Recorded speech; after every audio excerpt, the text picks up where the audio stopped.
My mom was simply an angel. I bet you would not find anybody on this face of the earth that would tell you my mom was a bad person.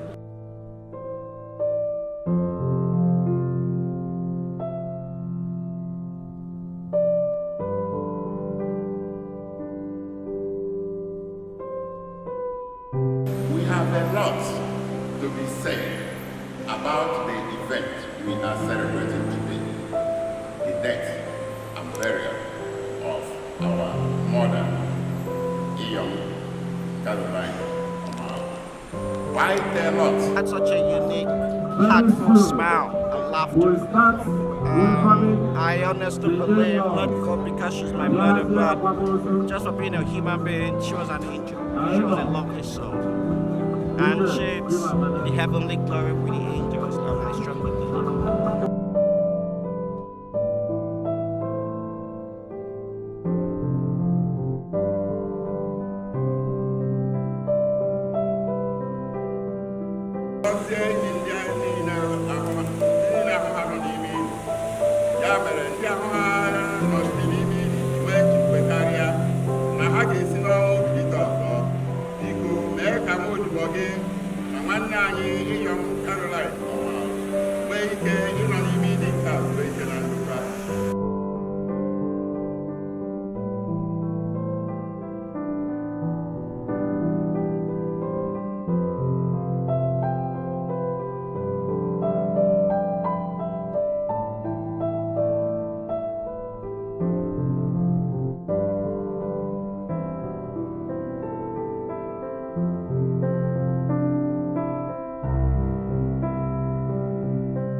We call her Ifunanya because of her contributions not only to Omalu family but to the whole nation as a whole. Her personal way recently is a very big blow to us. When she was alive, we were talking on the phone, she said, Bernard, God will bless you so abundantly. I said to her, Mommy, was that why you were calling me on the phone? She said, yes. I said, God bless you too.